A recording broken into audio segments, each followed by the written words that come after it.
I don't want no oil, a spoiling my shoreline. I like fish much better than crud.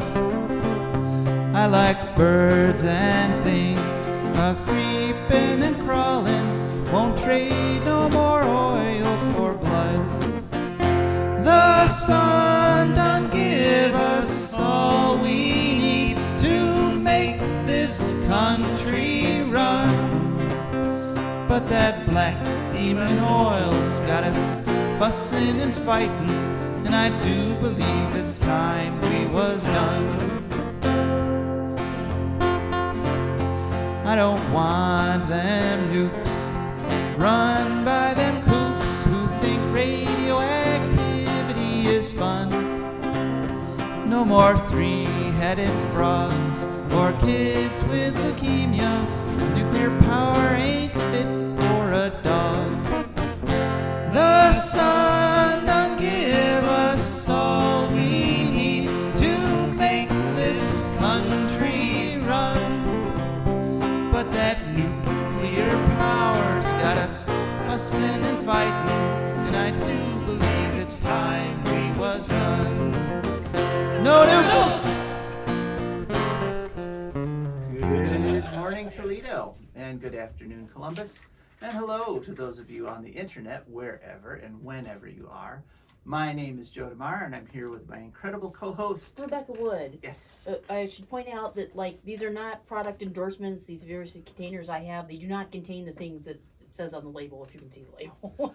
Right, yeah. Once again, not drinking creamer out of the bottle. But it might be forcing me to, for the YouTube version, I might have to figure out how to do that pixelation thing. Yeah, there we go, yeah. We'll deal with that when we come to it.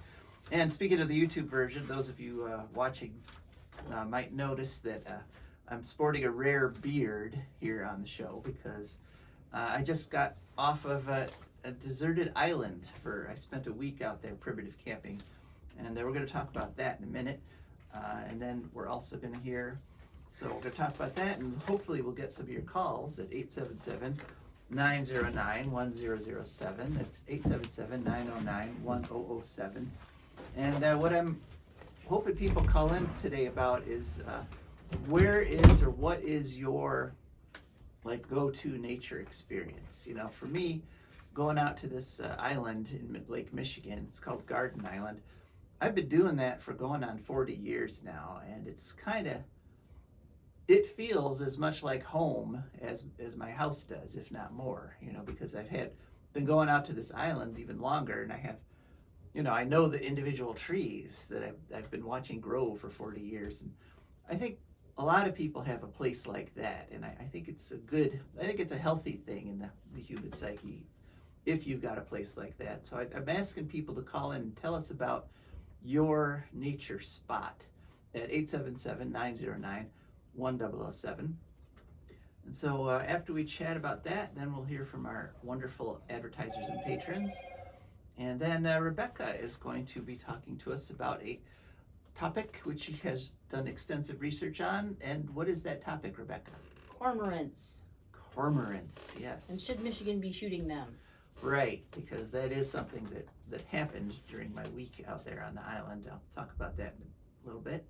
Then we've got some ecological news, and that'll be it. That'll be the hour. So that's our show. Thanks for listening, and we're really looking forward to talking to you. And again, please join us at 877-909-1007.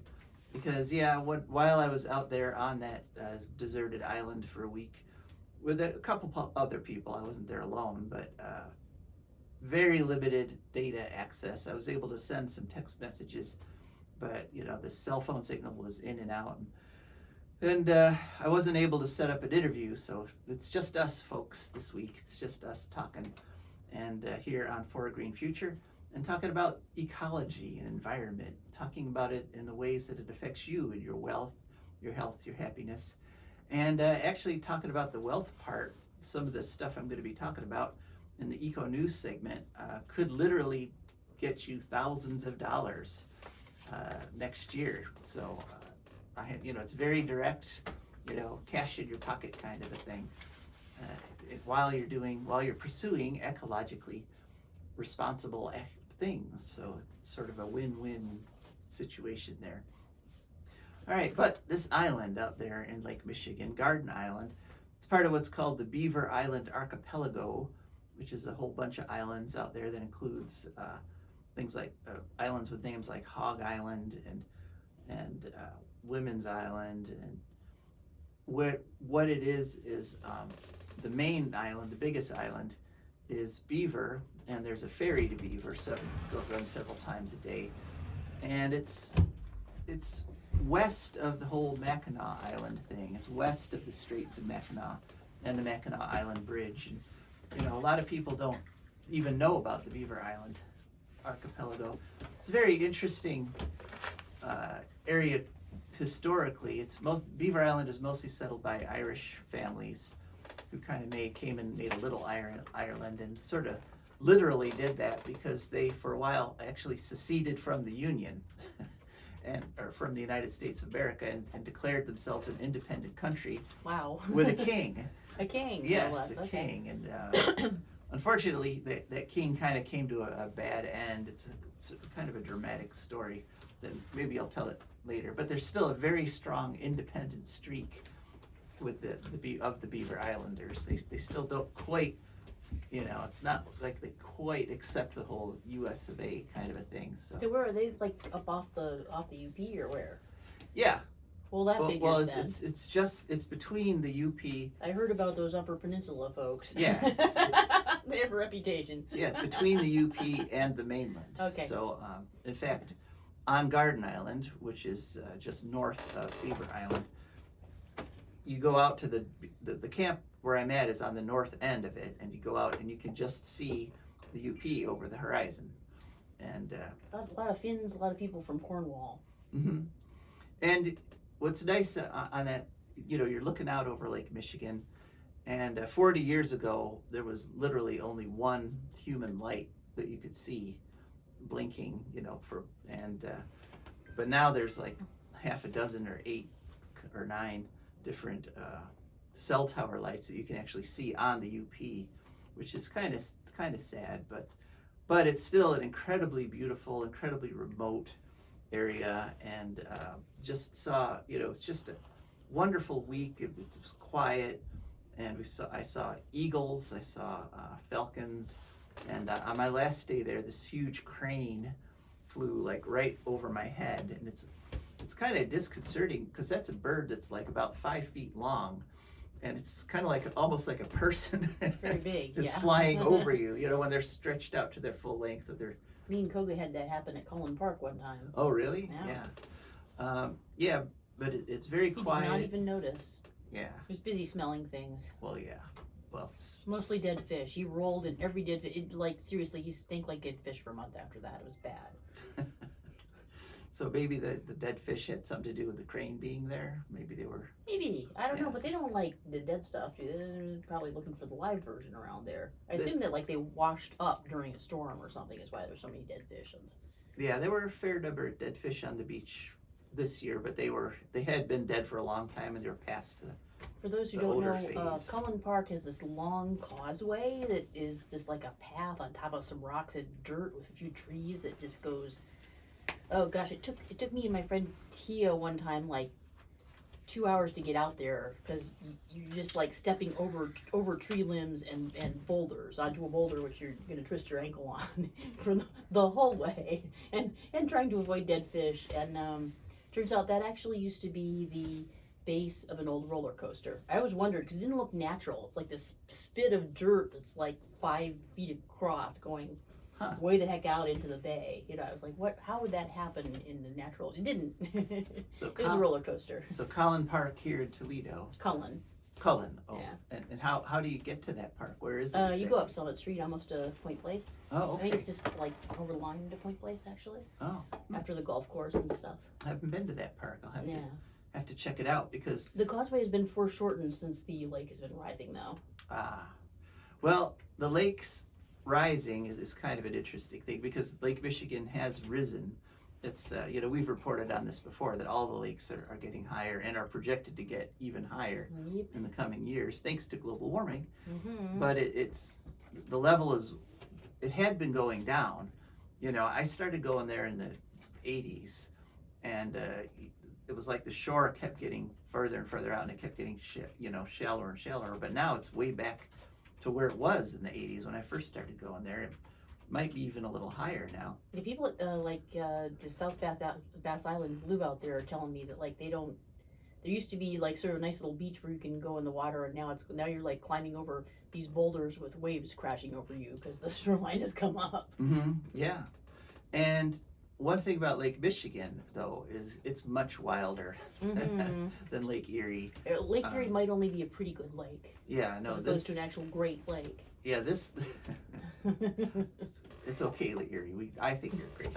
I grew up going to swimming in Michigan. I'm not so sure. It does not meet my standards of greatness. Well, there's a question for callers. Yeah. Which lake do you prefer? 877-909-1007. Oh, those like people who sail sailboats tell me that Western Lake Erie is very, very hard to sail on because you've got like constant little choppy waves, not like kind of gentle swell, just kind of like bam, bam, bam, like every couple seconds. Well, that is something I wanted to talk about. This portion of Lake Michigan where I was at was Right. the lake was just, it was incredible. It was a different lake every day, and in fact, in the course of a day, Yep, sounds like it Michigan. was a different lake.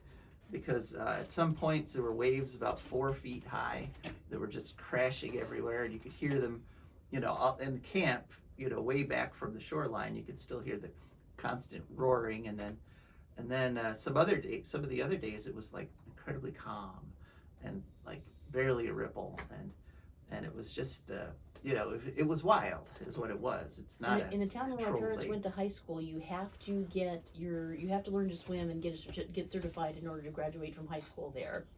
Mm-hmm. Or at least you did when they were kids. You probably still do. Wow. And every year, like a couple people go out on the breakwater out to the big foghorn. Mm-hmm. I think it's, where is that? That's like beside the Muskegon River. I think you can get on it you can access it from Pure Marquette Park. But yeah, every year a couple of people die because they decide to like climb over the gates or around the gates and go out there during a big storm. Don't do that. Not a good idea. Won't end well. It's been proven many times. Right. Yeah, it's not a lake you mess with. No. I messed with it. You say yes, sir, Mr. Lake Michigan, sir. Right. I messed with it once when I was young and foolish in my 20s going out there. I decided to take a rowboat and row all the way around Garden Island, and I got to this one point between Garden and Beaver and Women's Island, and the wind comes around all 3 islands, and the waves come from all 3 directions at once, and it was just one of those, only by the grace of God am I still here. Right. I was just like, this was a bad idea. Yes, And it was. It was only through like luck and fate that I managed to survive, because it was not because of my skill as a rowboat pilot, but again, wild. It was a wild situation. People who are really good at rowing boats probably would look at that and go, yeah, no, not taking on Lake Michigan. No. But as in wild things, it was incredibly beautiful and quiet. But there's also prices to pay when you have true wilderness.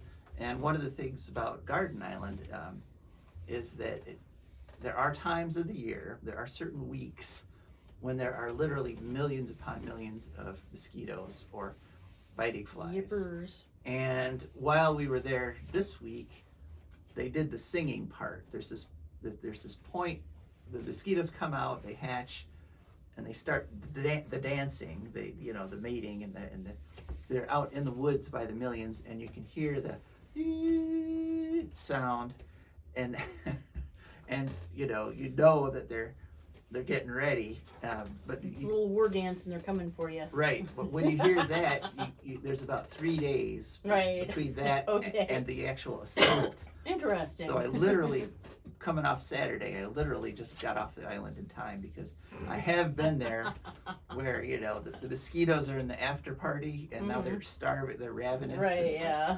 And there's no stopping it. Where you're being attacked by a million mosquitoes, you can have mosquito netting, you can have you can do this with your arms. You can and do make that with your strange arms. gestures like there's something wrong with you. You can eat entire constantly, basically. You can eat entire heads of raw garlic, and Yeah. still Yeah, I know. you're gonna get bit. So, I'm glad I missed that this year.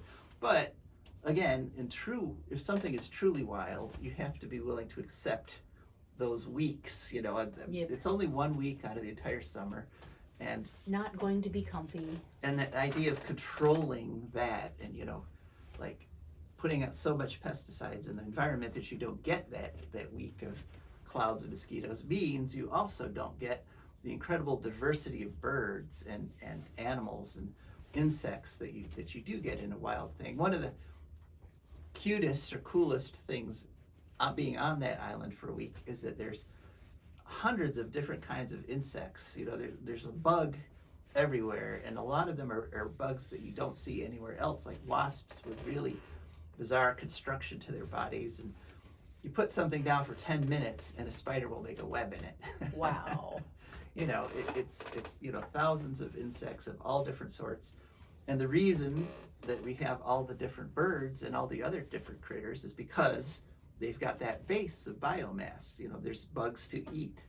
And without the bugs to eat, you don't get the dozen different kinds of birds.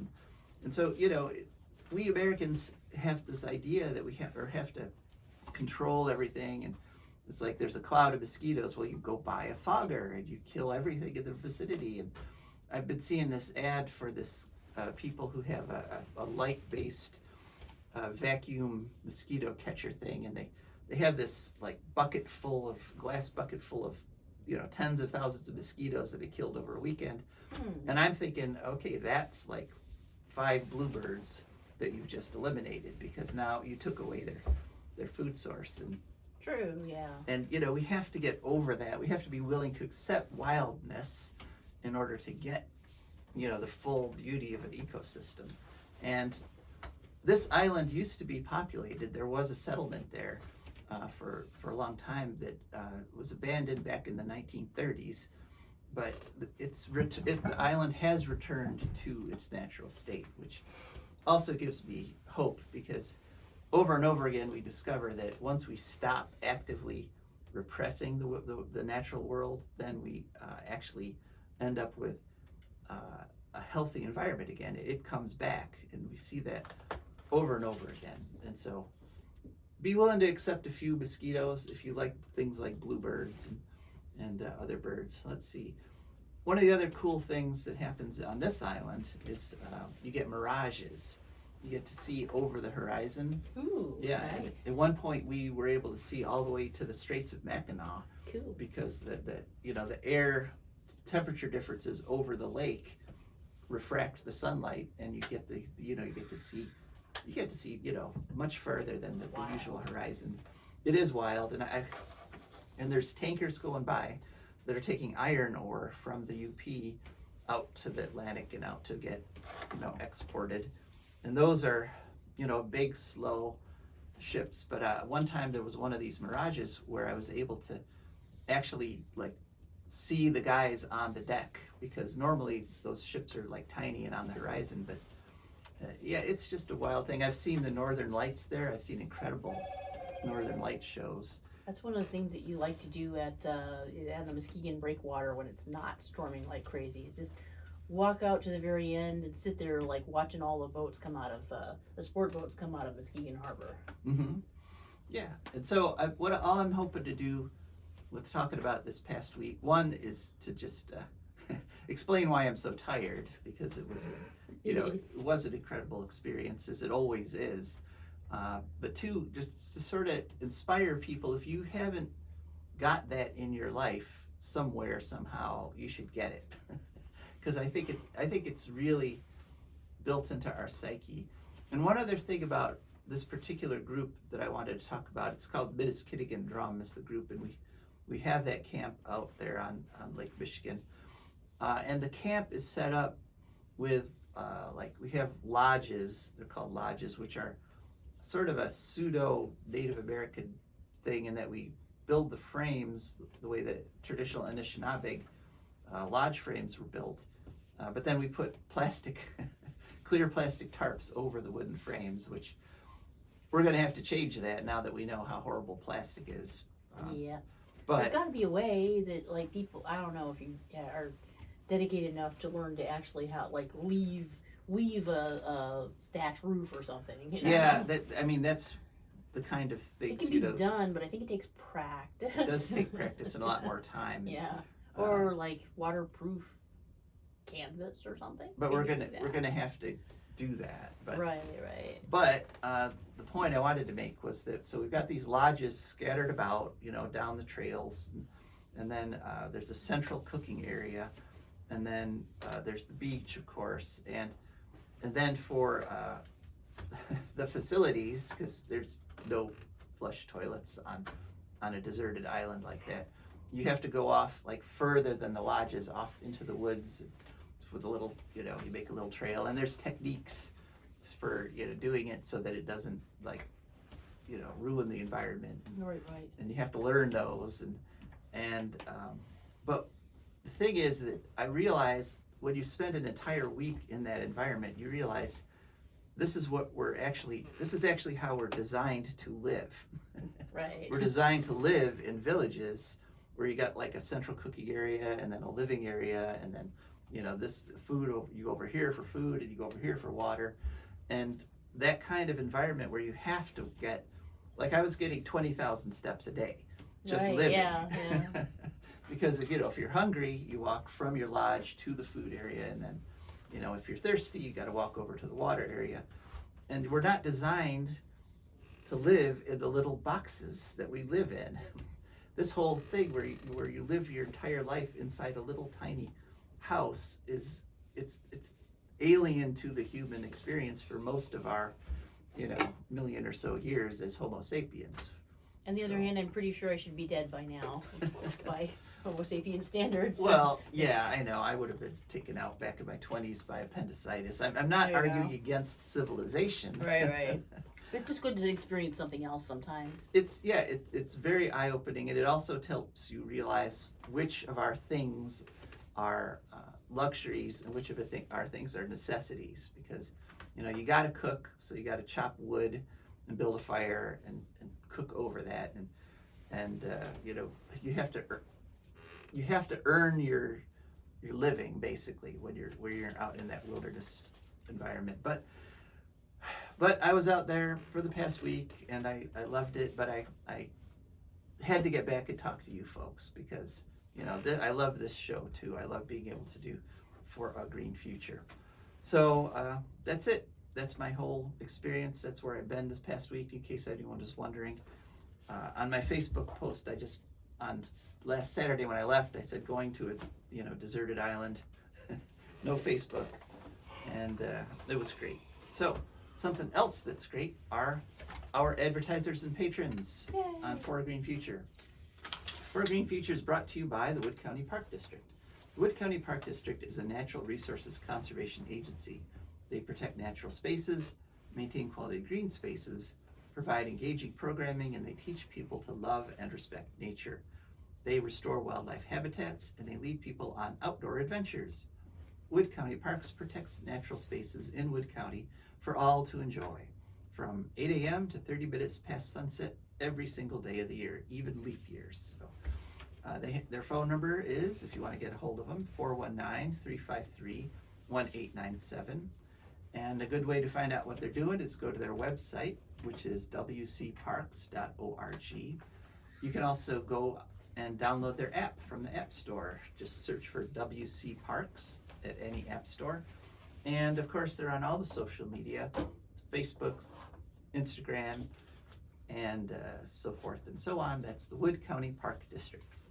And For a Green Future is also brought to you by our wonderful, wonderful patrons. And these are people who've gone to patreon.com. That's Patreon. They searched for a Green Future. Up popped our name and our little web page on Patreon, and they went through and found a membership level that matched their budget and signed up. And so every month a little bit comes out of their account, comes over to us, and that's how we can keep this show on the air. So we really appreciate our patrons. Thank you very much. Okay, Rebecca, cormorants. Right, cormorants. While they may sound like someone that one of Jane Austen heroine's less responsible sisters might be dating, actually a part of the Phalacrocoracidae family, a little challenging to pronounce, which is basically cormorants and shags. About 40 species of these things and divided up into 7 genera. There's been controversy, but that's the most recent word on that. It seems like there's been controversy about how to classify everything. I'm guessing DNA testing actually kind of gummed up the works and made us find out some stuff that we didn't know before, is why everything's been classified. Right, so I found this article right away when I looked up cormorants in Michigan from the Michigan United Conservation Club's President Ian Fitzgerald, in which he says that 55% of breeding pairs of cormorants live in Michigan. The population fell in the 1900s because of pesticides like DDT. They started to rebound from between 85 and 2005. The nest count rose from 0 to 6,000. And in 2004, they started shooting them. 2016, there was a lawsuit against the U.S. Fish and Wildlife Service for improperly extending that policy beyond 2019. So then for a few years, they were just using harassment, which is kind of mean. I mean, it drives like, I've seen people do this, and it like, when they do this with geese at Olander Park, like they drive little speedboats around the babies who can't swim good and are liable to, and like they do that until like they drown and go under, like just drown them with little waves from the speedboats, basically, to run the parents off. And like the thing is, the parents cannot leave at that point. They cannot leave. You're just basically killing them. You know, you can't get your babies and fly them someplace else. You're stuck where you had your nest and hatched your eggs and stuff. So I don't know. I can see it maybe before, if you're going to run off the breeding couple before they can mate and lay eggs, but I just don't like that.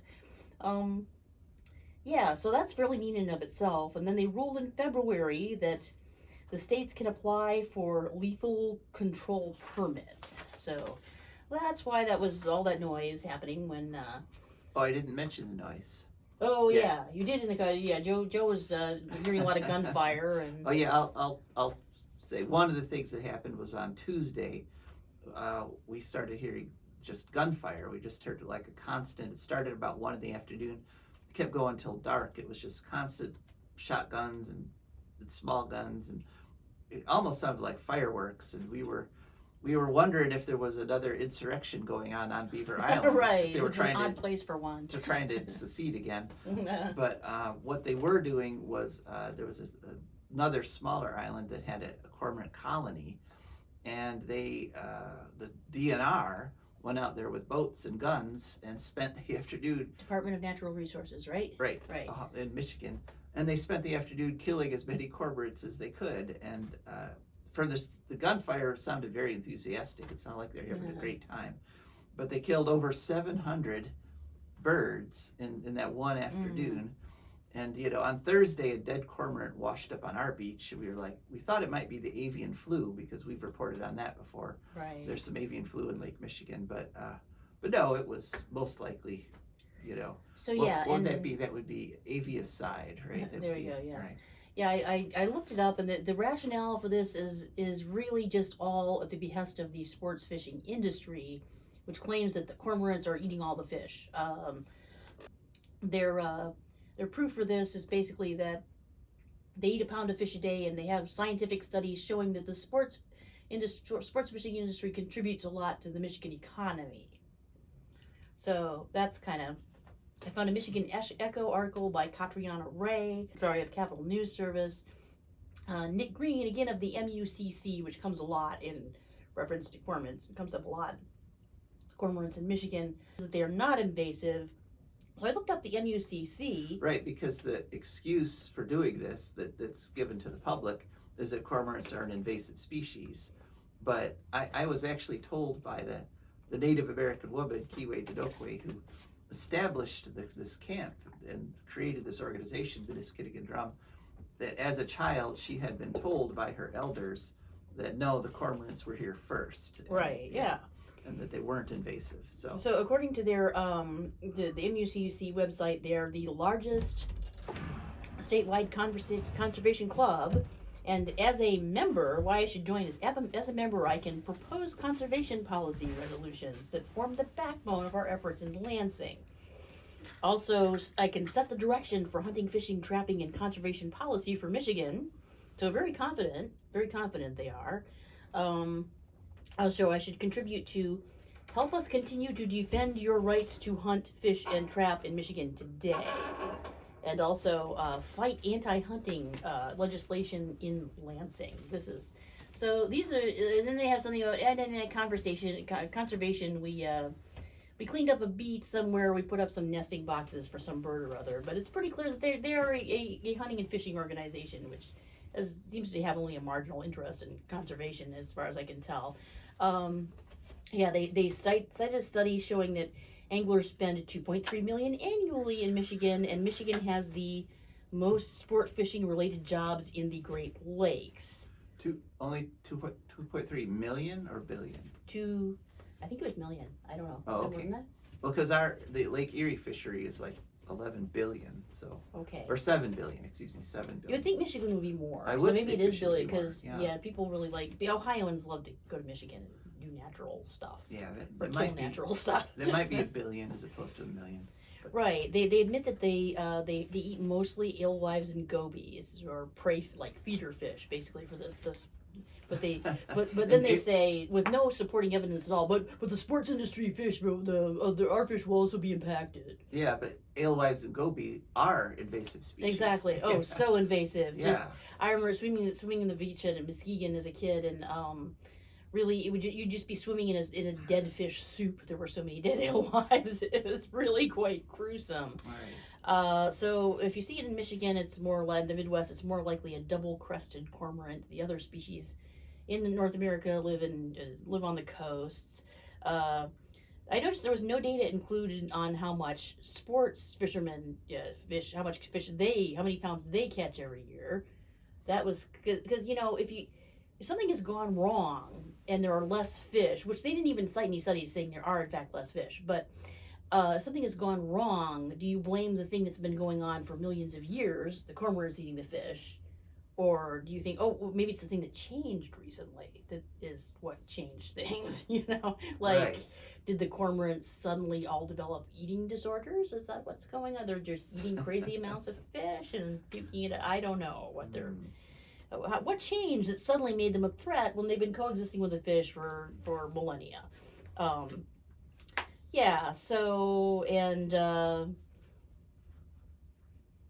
Also, sports fishermen can do other stuff for fun, and people can eat other stuff besides fish. Cormorants really cannot. It's just the fish with them. They can't call dominoes. Seriously. Yeah.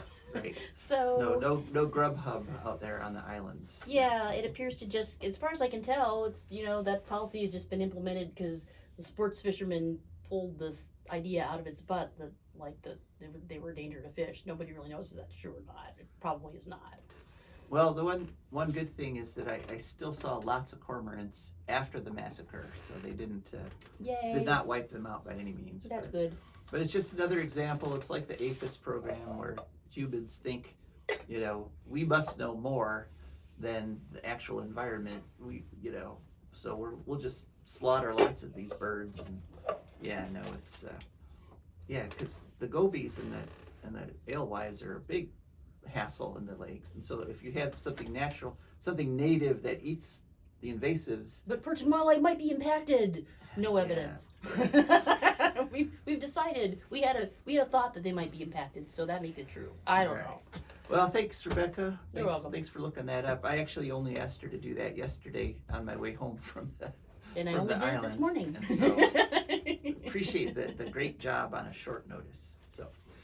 All right, well, one thing, it's time for our ecological news segment, and one thing which was not on short notice was the recent passage, the big eco news story around the world this week. You probably heard it even on mainstream media, was the passage of the Inflation Reduction Act, which supposedly puts, which is $370 billion into decarbonizing the economy.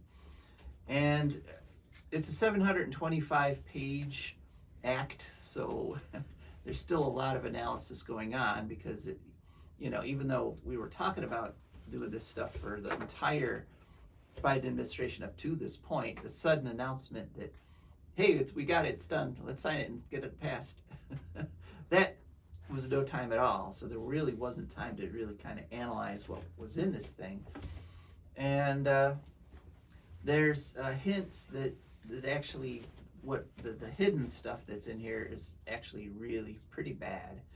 Biden, not again. Yeah, we have, like we say, one thing we have known is out of that 370 billion, 65 billion of it is for nukes. And one important distinction here is the 65 billion for nukes is like direct, like the government writing a check to the nuclear companies. Here you go, here's billions of dollars just for having nuclear power. It turns out a lot of the other benefits, like there's 60 billion for a clean energy manufacturing and 30 billion, just 30 billion for wind and solar. So that tells you something right there, that 65 billion cash for nukes, 30 billion in production tax credits for wind and solar. But that's the difference, is that the good stuff is all tax credits, whereas the bad stuff is cash.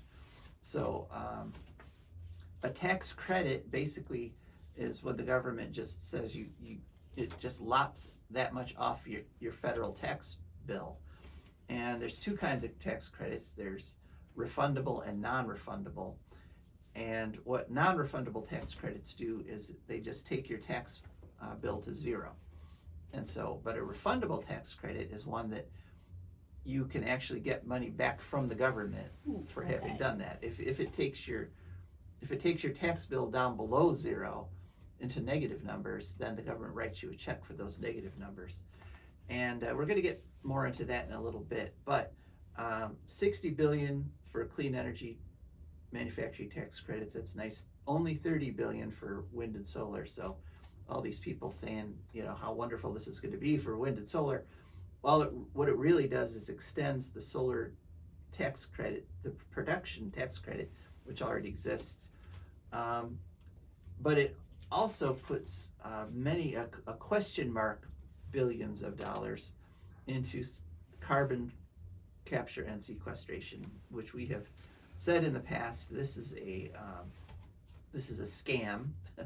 It doesn't work. The idea that you're going to grab carbon out of the air and pump it into the ground and it's going to stay there. There have already been tens and tens of billions of dollars wasted on this fake technology, which has not proven itself anywhere. But it increased. What it did is it increased the amount being paid to the companies that are doing this.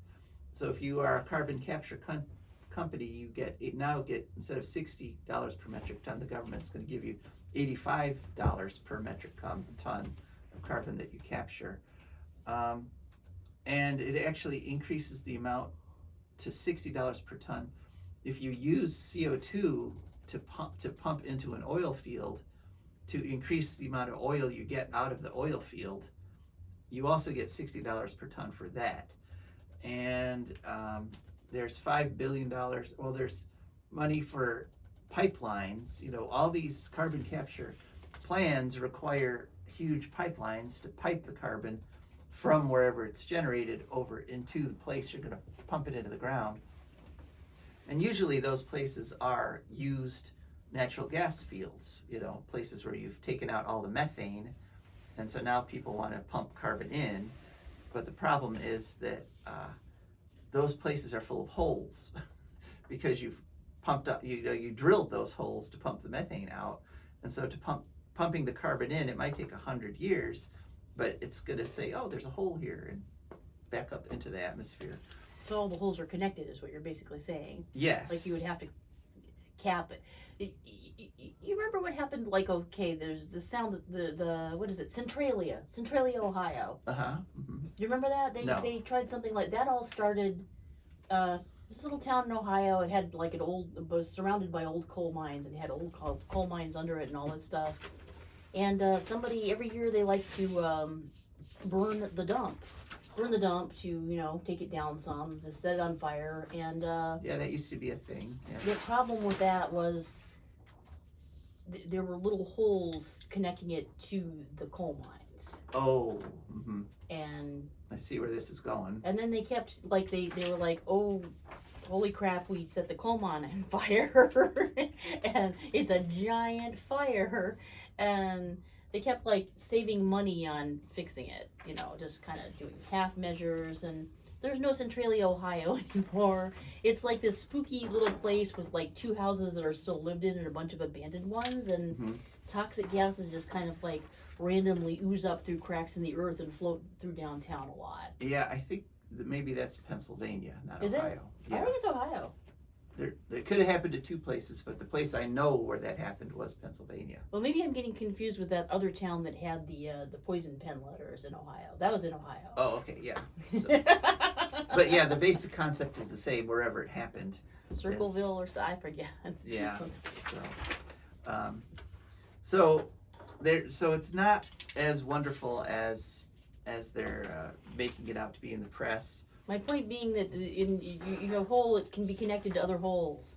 Yes. It's very hard to map them all. That is a good point. Yes. But one of our frequent contributors onto this show, people we interview all the time, are people from the Center for Biological Diversity. And I tend to trust their judgment and their analysis of this. They call it a climate suicide pact. Yeah, yeah, sounds about right. Because one of the things it does is it opens up massive amounts of public lands to oil and gas development. And in fact, they kind of got ahead of themselves. It's kind of funny. It's kind of ridiculous and funny. But you have to open up, according to this, before you can do any kind of solar or wind or hydro development on public lands, you have to open up so many tens of millions of acres of other public lands to oil and gas leasing. So it's like, oh, you want windmills and solar panels? Well, first you have to give us permission to drill for oil and gas, and then we'll let you. The law links the 2 things together. And so what they did was they... Don't worry, Biden's coming to save us. Right, but what they did was they actually got so over enthusiastic about it that over the 10 years of this act, because it's a 10-year plan, they opened up over 600 million acres, which is actually more land than exists. Right. In the Gulf and off, public lands in the Gulf and off of the East Coast. They said you have to open up more land than there is in order to. You hopefully mean on the coast and not in the world. Yeah, no, right. I mean public lands in the Gulf of Mexico. You can have your solar panels right after every single inch of the Earth's surface is being trashed to fossil fuel. Right. Great. So that's why the Center for Biological Diversity has panned it. And it's fun, it's nice. Would not recommend, as the kids say. But my experience is whenever there's a 700-page bill, you have to read all 700 pages. Yeah, boy. And there's always stuff like this stuck in there. But they literally took it to a new level with this.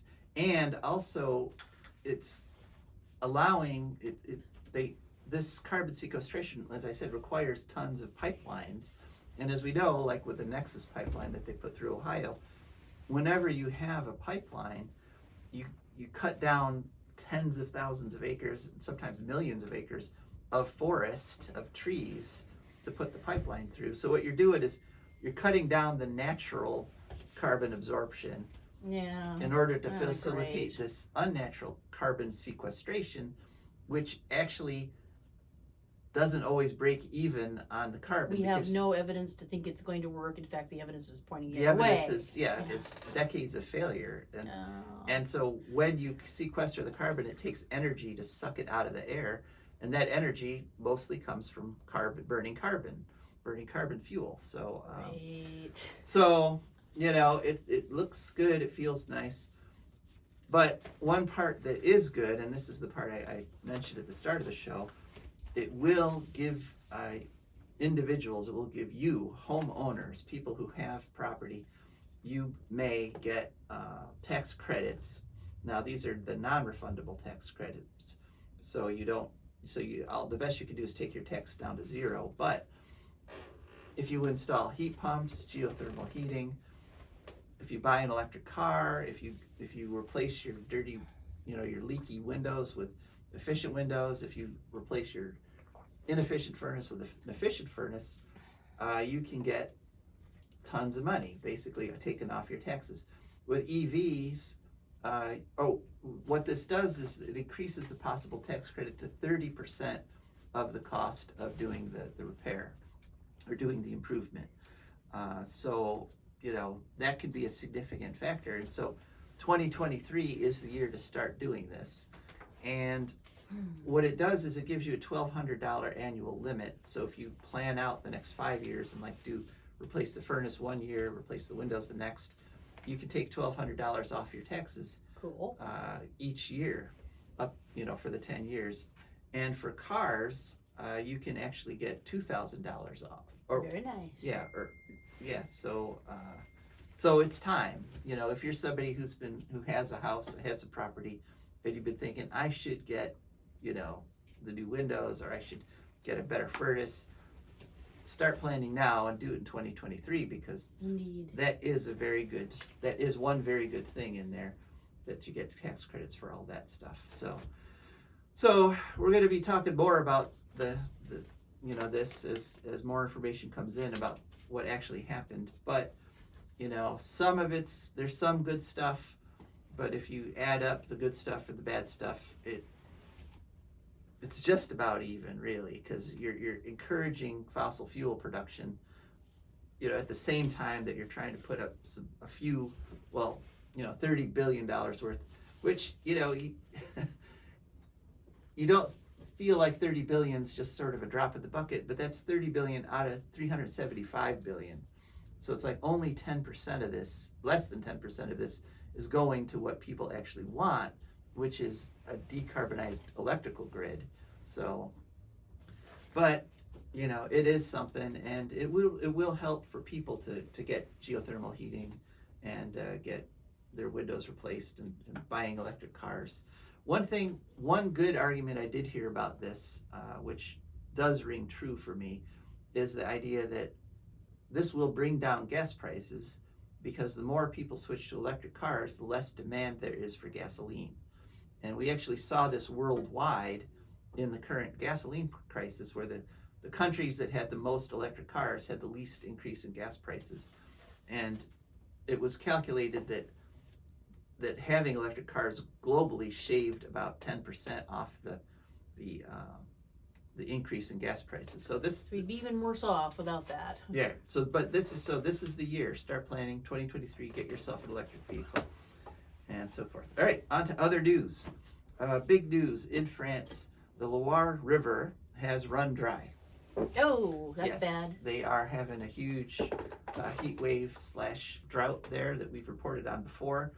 But the interesting thing about this is, from an ecological point of view, well, besides the fact that it's a disaster, that this river, which is, has historically been there for the entire history of France, is now dry, is that there were 12 nuclear plants along that river that used it for cooling water. Uh-oh. And all 12 of them are now shut down, because okay, well, that's good. if you can't cool your nuke plant, you can't run your nuke plant. So, good. Okay. Also, the Red Sea is doing weird stuff. Like, it's developing sinkholes because there's salt under the ground, and when the water goes away, it all kind of washes out. Oh, I hadn't heard about that. Like, big enough to swallow a car. Really, there's like a highway that nobody can use anymore to get to the Red Sea. And then Lake Mead, and I keep seeing stuff about Lake Mead in California. Yeah, historically low levels. It's not a lake anymore. There's stuff coming up from the bottom that looks very interesting and sort of disturbing. Yeah. So around the world, lots of rivers and lakes are drying up. To get more onto this France thing, so what has happened in France, because as we've reported, their nuke plants are, they found fundamental flaws in the construction that could result in meltdowns. So they've shut a bunch of them down to make those repairs, which are going to take years. And B, loss of coolant water. So France, which for years has boasted about being the Europe's biggest electricity exporter, is now an electricity importer. Net, they are now importing almost 2% of their power.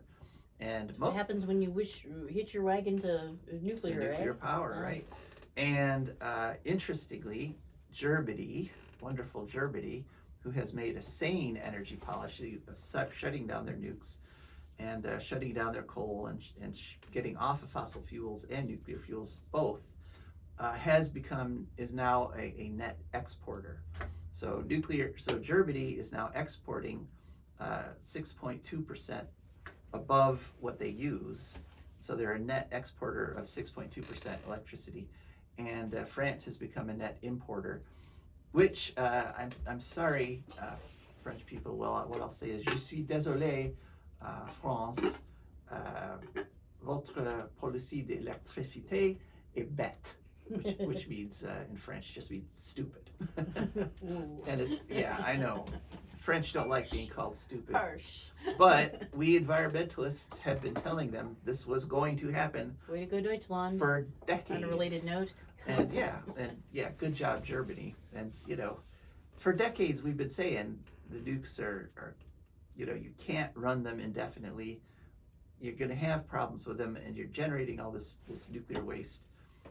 Get off of the nukes. And France actually made some movements in that direction, but Macron this year recommitted to nuclear in a huge way. And as we know, France actually nationalized all the nuclear power plants, so the country owns them now, and not the bankrupt electric company which was running them, EDF. So it's just crazy. And another story, speaking of dead fish, it's kind of a dead fish show. The River Oder, interesting coincidental name. In Germany, right? It's the German-Polish border. Right. There is a mysterious, huge fish death. About millions and millions of fish washing up on the shore. And it's not just the fish, it's all the other aquatic critters like beavers and anything that's in the water is dying. They don't know why. It started about 2 weeks ago. They suspect it's a toxin of some sort. Right. They think it might be chemical, but they don't know yet. They haven't figured it out. So, but if you were planning to take a trip there, unfortunately, they're not even allowing people close to the river because, as we know, some of the toxins that can be released by things like algae can be dangerous even if you just inhale the fumes from them. Yeah. So, all right. Well, we're almost through the show. Wow. I just had one more story. I picked this one up from the Traverse City Record Eagle, August 13th, 2022.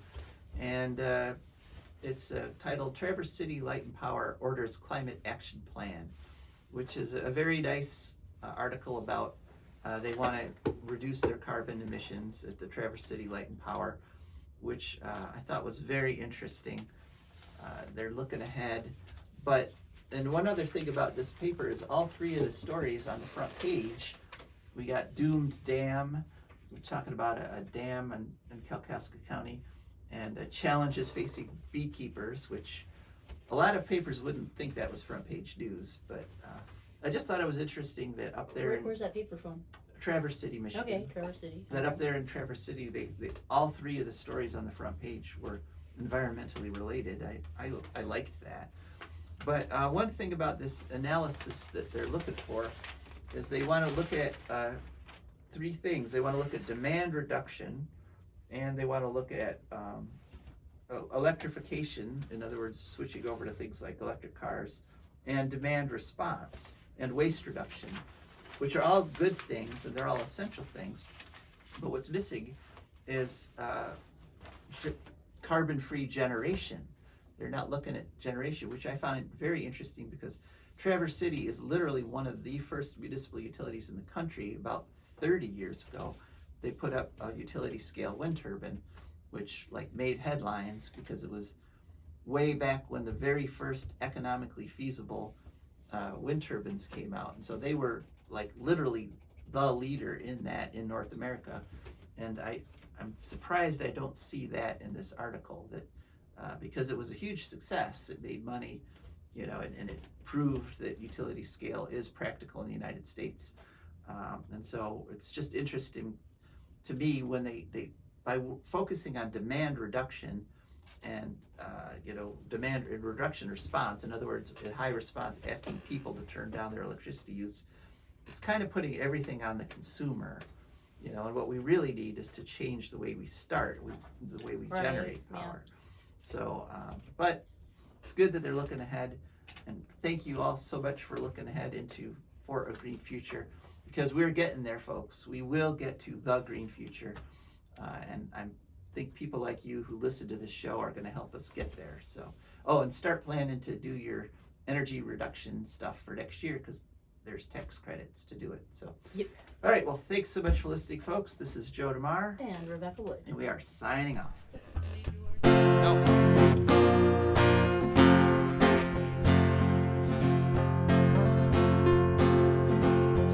I don't want no oil, a spoiling my shoreline. I like fish much better than crud.